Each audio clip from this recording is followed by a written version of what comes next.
여러분에게는 인생의 멘토가 있습니까?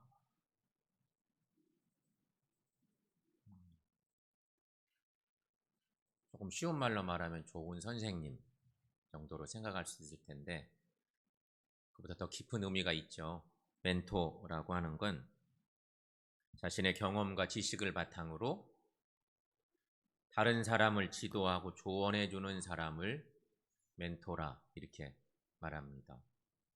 언젠가부터 이런 말들이 멘토, 멘티 이런 말들이 계속 익숙하게 들려오는 말이죠. 멘토의 기원은 그리스 신화에서 왔습니다.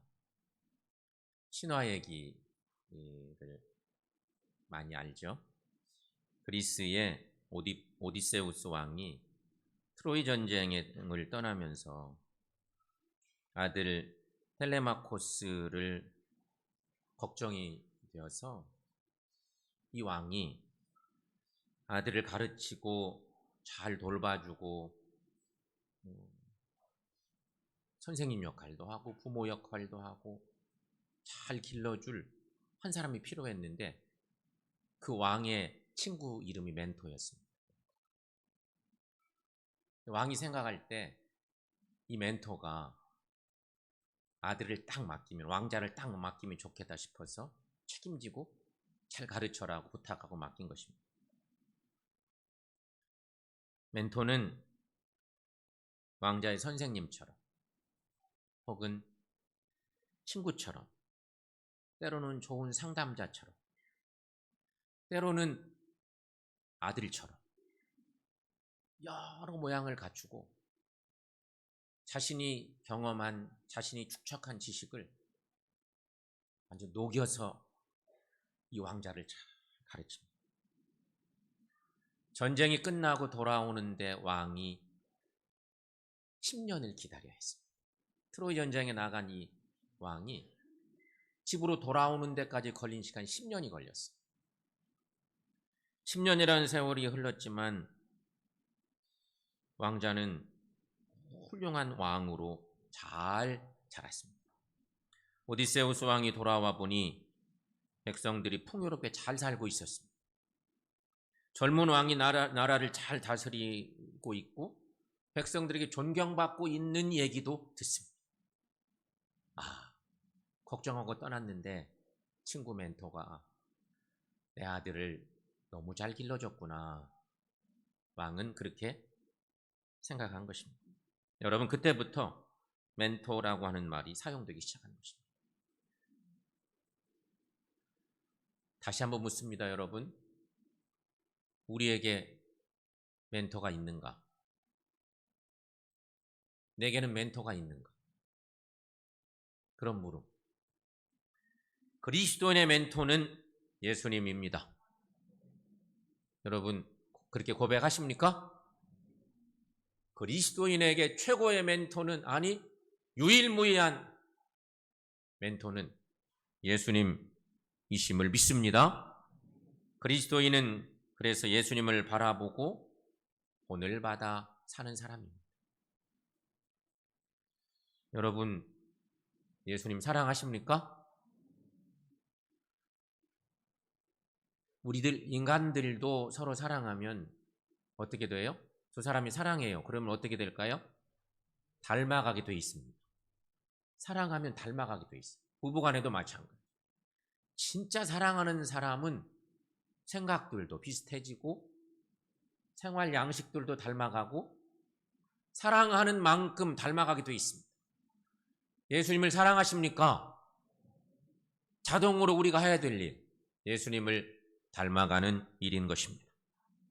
세상 사람들은 대부분 자기중심적으로 삽니다. 세상은 살벌합니다. 한마디로 말하면 그런 논리가 지배하게 돼요. 여러 가지 좋은 일 한다고 하기도 하지만 일부고요. 대부분 세상의 원리는 자기중심, 철저히 자기중심입니다. 그런데 예수님은 철저하게 타인 중심으로 사셨습니다. 이게 주님의 특징입니다. 그러므로 여러분, 우리는 예수님을 본받아야 한다면 이것도 닮아가요. 과연 예수님을 본받는 삶을 살려면 어떻게 해야 될까? 주님을 우리가 사랑하는데, 사랑하는 사람은 닮아가야 된다는데, 그리스도인 우리가 예수님을 멘토 삼고 살아야 된다는데 어떻게 살아야 될까? 오늘 본문의 말씀에 의지해서 주님을 닮아가는 방법을 묵상하려 합니다. 성경에 많은 위인들이 있는데 예수님을 닮아가려고 최고 애쓴 사람이 누구일까? 예수님의 제자들도 있겠지만 여러 가지 여건으로 볼 때 제가 성경을 읽으면서 고백되는 고백은 예수님을 정말 닮으려고 애쓴 사람은 누굴까? 저는 바울이라고 생각합니다. 베드로와 바울이 쌍벽을 이루긴 하죠. 이 그리스도교 역사 속에서.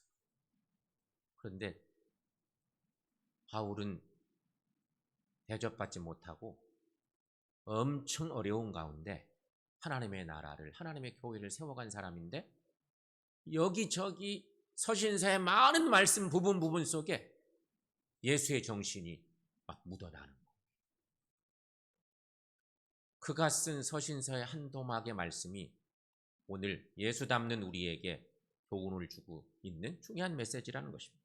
첫째, 오늘 말씀에 의지해 보면 첫째는 약한 자의 약점을 담당해야 한다 하는 것입니다. 이게 예수 정신입니다. 약한 자의 약점을 담당해야 합니다. 교회 안에 약한 자가 있으면 우리가 그렇게 잘 섬기고 있나요? 솔직히 생각해 보세요. 약한 자가 오면 어떻게 생각해요? 번지르르 하고 막 힘께나 있고 돈께나 있고 이런 사람이 교회에 왔다. 아유, 저런 분이 어떻게 교회로 오셨을까? 막 이러면서 우리가 이상한 마음의 줄서기 같은 걸 할 수도 있어요. 주님은 그거 원치 않는데 우리가 그렇게 되는 거예요. 세상이 어떤 그런 것들이 그냥 교회 안으로 너무 들어오니까 그런 거예요. 예수님은 그렇지 않아요. 오늘 말씀에 보면 오늘 본문 1절 말씀에 저런 말씀이 있어요. 함께 읽습니다. 믿음이 강한 우리는 마땅히 믿음이 약한 자의 약점을 담당하고 자기를 기쁘게 하지 아니할 것이라. 아멘. 로마 교회에 보낸 서신서의 후반부에 있는 말씀입니다. 교인들이 실천해야 될 믿음의 덕목들을 조목조목 얘기하는 대목, 그 중에 한 대목이에요. 여러분, 예수님은 우리의 죄와 허물과 약점을 담당하시는 분이십니다. 우리 예수님은 상대방의 모습이 어떤 모습이든 잘 이해해 주시는 분이십니다. 그게 우리 주님이세요. 그러므로 여러분, 우리들도 예수님을 본받아 약한 자의 약점을 담당하는 사람들이 되어야 합니다. 사랑하는 여러분, 생각해 보세요. 하나님께서 내게 건강의 복을 주셨다고 생각합시다. 내가 지금 건강해. 내가 정말 건강의 복을 받았다면 그 건강으로 연약한 자를 도와주십시오. 그게 예수 정신으로 사는 비결입니다. 물질의 복을 받았다고 합시다. 물질의 복을 받아. 생각지도 않았는데 재물이 막 늘어났네. 어디 투자했다가. 어쨌든 물질의 복을 받았어. 그 물질의 복을 받았다면 예수 정신으로 사는 사람은 그걸로 막 허랑방탕하고 사치하지 않고 그 물질로 어려운 이웃을 돕고 섬기는 것입니다. 자녀의 형통함의 복을 받았습니다. 자녀가 형통하다고 한다면 그것은 자녀들을 통하여 주님의 영광을 드러내라는 주님의 사명이라고 믿습니다. 성도 여러분, 강한 사람이 약한 사람의 약점을 담당할 수 있어야 합니다. 우리 모두 그리스도 예수를 본받아 약한 자를 담당하는 믿음의 삶 사시기를 축원합니다. 또 하나, 예수님을 본받는 삶을 살려면 어떻게 될까? 오늘 말씀에 의지해 보면 또 하나는 인내로 소망을 가져야 한다는 것입니다. 오늘 본문 4절에 후반부에 이런 말씀이 있습니다. 우리로 하여금 인내로 또는 성경의 위로로 소망을 가지게 함이니라. 이런 말씀이 있습니다. 예수님은 인내하심으로써 거역하는 자를 참으시고 기다리십니다. 이게 주님의 모습입니다. 참고 인내하시는 데는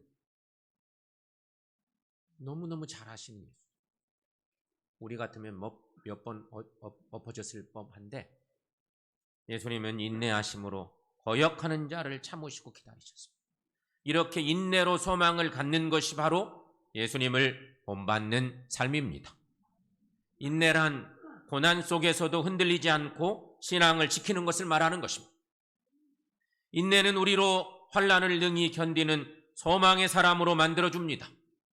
그러므로 고난이 앞을 가려도 인내로 소망을 가지게 될 때 비로소 그리스도 예수를 본받는 자가 된다고 하는 것입니다.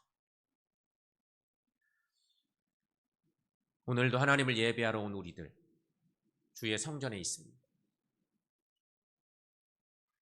우리는 모두가 다 하나님의 자녀들입니다. 하지만 여러분, 우리가 하나님의 자녀로 살면서도 우리가 하나님의 자녀임에도 하나님의 대답을 기다리는데 실패할 때가 많습니다. 세상 사람들은 하나님의 대답을 기다리지도 않아. 그것도 몰라. 기대도 안 해. 우리는 하나님의 자녀로 살아. 하나님의 사랑받는 사람으로 산다고 우리는 고백하고 여러 가지 많은 일들 겪어도 나는 하나님의 자녀입니다. 고백하면서 살아요. 그런데 가끔 하나님의 대답을 못 기다릴 때가 있어요. 우리가 너무 급해서 내 딴에 계산을 해보고 왜 이렇게 응답이 없습니까? 왜 이렇게 말씀 안 하십니까? 이러면서 하나님의 자녀로 산다고 하면서도 결국 하나님의 대답을 기다리는데 실패할 때가 많다는 것입니다. 여러분, 분명히 기억하십시오. 우리 하나님께서는 가장 적절한 때에 응답 주심을 믿습니다. 그리고 그때까지 참고 기다리라고 명령하십니다. 즉 하나님의 자녀들은 인내로 소망을 가지고 기다려야 한다는 말씀인 것입니다. 그러므로 여러분, 예수 그리스도를 본받아 인내하며 소망을 가지는 이 시대에 꼭 필요한 하나님의 자녀들로 사는 저 여러분들 모두가 되시기를 축원합니다. 세 번째는 서로 뜻을 같이 해야 한다는 것입니다.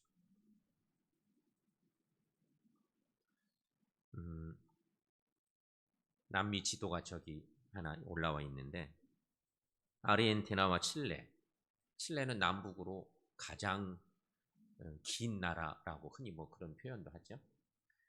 아르헨티나와 칠레가 스페인 제국의 침략을 당해서 오랫동안 식민지 생활을 합니다. 식민지 생활을 하면서 이제 더 이상 못 찾겠다 싶어서 이 두 나라 사람들이 힘을 합해서 스페인 제국과 맞서 싸웁니다. 독립을 위해서 싸웁니다. 그런데 스페인이 유명한 캐토릭 국가잖아요. 스페인이 정복한 모든 나라들은 다 캐토릭화시킵니다. 그것을 왕국의 사명으로 알고 그렇게 복음의 정복 전쟁을 하듯이 그게 유명한 스페인 제국.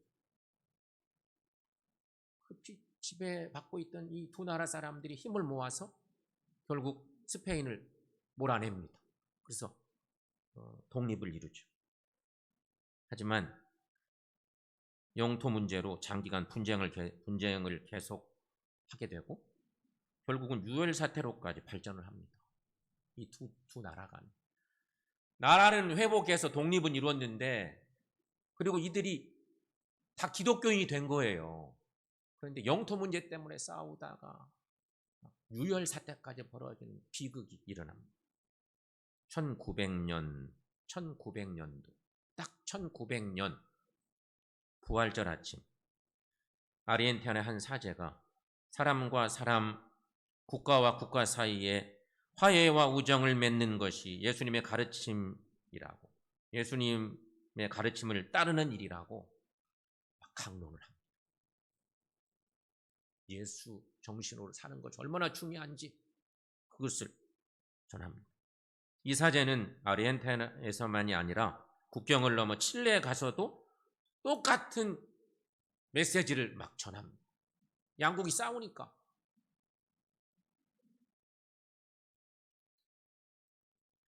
사제의 노력으로 결국 두 나라가 화해하게 되었습니다. 그래서 화해를 하고 나니까 두 나라가 무기가 무용지물이 되고 군함은 상선으로 바뀌어가고 무기 공장은 학교로 바뀌어가고 이렇게 막 변해갑니다. 어느덧 세월이 흐르면서 두 나라 국민 사이에 신뢰가 생겼습니다. 그래서 대포를 녹여서 예수상을 만들기로 결정합니다. 안데스의 예수상입니다. 3,800m 넘는 고지대에 있는 예수상. 1904년 3월 13일 공상의 제막식이 거행되었습니다. 적이었던 두 나라 국민은 사랑을 교감하게 되는 중요한 날이 됐습니다. 동상이 제막되고 태양이 질 무렵 양 국가의 국민들은 무릎을 꿇고 하나님께 기도합니다. 그리고 그 예수님의 동상 밑에는 이런 문구가 새겨졌다고 합니다. 구주 예수의 발밑에서 끝까지 유지하기로 서약한 평화를. 만약 아르헨티나나 칠레가 깬다면 즉시 이 상들은 산산조각으로 깨어져라. 예수상 밑에 그런 문구를 새겼다고 합니다. 그 후 지금까지도 예수상은 여전히 무언의 증거를 계속하고 있고 전쟁하지 않고 평화로운 삶을 살고 있다는 거죠. 성도 여러분, 그리스도 예수를 본받는 자들은 예수께서 행하셨던 일을 하는 사람들입니다. 즉 하나님을 기쁘시게 하는 일을 위해 서로 뜻을 같이 하는 것이죠. 오늘 본문 5절 말씀에 이런 말씀이 있습니다. 자, 거기도 함께 읽습니다. 이제 인내와 위로의 하나님이 너희로 그리스도 예수를 본받아 서로 뜻이 같게 하여 주사. 아멘. 뜻을 같이 한다고 하는 일은 정말 아름다운 일입니다. 뜻을 같이 한다. 이게 너무 아름다운 일인데 진짜 어려운 일입니다. 너무 아름답긴 한데 그렇게 하기는 결코 쉬운 일이 아니에요. 그러나 여러분, 우리 예수님은 뜻을 같이 하기를 원하십니다. 우리 주님의 뜻이 어려운 일이지만 주님이 원하시는 뜻이에요. 주의 제자들은 그렇게 살기를 원하세요. 그게 예수님의 소원이에요. 주님의 마음에 그 소원이 있어요. 그런데 주님을 정말 닮았던 바울은 살아생전에 예수님을 본 적은 없어. 부활하신 예수님을 만난 것밖에 없지. 제자들은 예수님 3년 동안이나 훈련받고 같이 다녔죠. 바울은 그런 적은 없어. 그런데 바울은 정말 예수님처럼 살아요. 그 바울도 예수님과 똑같아. 오늘 본문에 보면 바울도 본문을 통해서 그리스도 예수를 본받아. 그런 고백을 합니다. 그리스도 예수를 본받아 서로 뜻이 같게 되기를 원한다. 유명한 그 로마 교회를 향해서 편지하면서 주님의 마음을 그대로 전합니다. 그리스도 예수를 본받아서 해야 됩니다.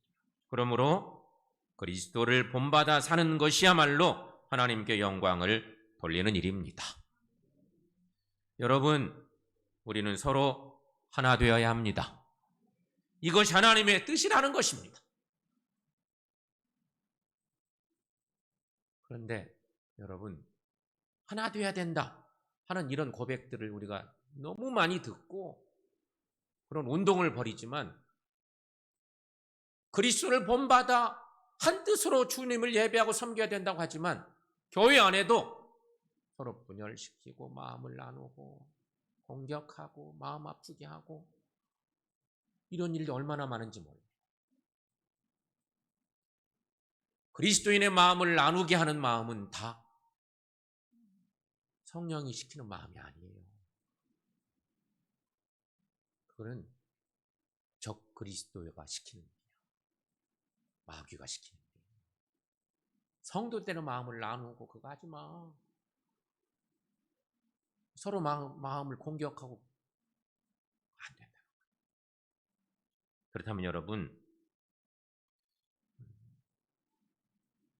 우리를 한번 돌아보세요. 정말 어떻게 우리가 살고 있는지. 여러분, 예수님께서 십자가에 돌아가심으로써 우리는 구원을 받았습니다. 구원받은 우리는 그러므로 내가 아닌 하나님의 목적을 위해 존재하는 존재. 구원받은 사람은 예수를 본받아 살아야 마땅하고 주님을 닮아 사는 사람은 여러 많은 일들 속에 때마다 일마다 내 중심이 아니라 하나님 중심으로 살려고 힘쓰는 그런 노력들이 있는 존재. 그게 그리스도인이죠. 예수는 예수로 고백하고 삶은 내 마음대로 살고 그건 그리스도인의 삶이 아니에요. 그래서 고백대로 살기 위해서는 오늘 바울의 가르침을 잘 들어야 한다는 것입니다. 그렇다면 여러분, 한 가지 여기 생각해봐요. 하나님의 목적이 과연 무엇일까? 하나님의 목적은 무엇일까? 정말 하나님이 원하는 목적이 뭘까? 오늘 말씀에 의지해 보면 하나님의 목적은 우리가 그리스도 예수와 같은 모습이 되는 것입니다. 하나님이 예수님을 왜 이 땅에 보내주셨을까요? 육신의 몸을 입고 오신 하나님, 그 예수님을 왜 이 땅에 보내주셔서 죽기까지 복종하게 하시고 그러셨을까요? 예수님처럼 사는 이 땅의 그리스도인들이 많아야 되기 때문에, 그것이 하나님 나라이기 때문에 하나님의 목적은 바로 그것입니다. 예수 닮은 그리스도인들이 많아지길 원하십니다. 따라서 우리는 이런 기도를 드렸으면 좋겠어요. 이렇게 기도하는 하나님, 예수님의 본을 받아 삶 속에서 예수님의 모습이 나타나게 해주십시오. 우리 간단한 기도문을 나의 고백으로 함께 고백해 보겠습니다. 함께 고백합니다. 하나님, 예수님의 본을 받아 삶 속에서 예수님의 모습이 나타나게 해 주십시오. 아멘. 성도 여러분, 오늘 세계 성만찬주일입니다. 정말 오랜만에 성찬 예배를 드립니다. 옛 모습을 끊어버리고 새 사람을 입는 은혜의 시간이 되시기를 축원합니다. 이제부터는 약한 자들의 약점을 담당해 냅시다. 어려워도 인내로 소망을 가지고 살아가십시다. 무엇보다도 뜻을 같이 하는 일에 서로 힘을 씁시다. 예수 정신으로 그 일을 하는 것입니다. 그렇게 할 때 그리스도 예수를 날마다 본받아 살아가는 이 시대에 꼭 필요한 주님 닮은 주의 자녀들 다 되고 주님 높이는 우리 모두 되시기를 축원합니다.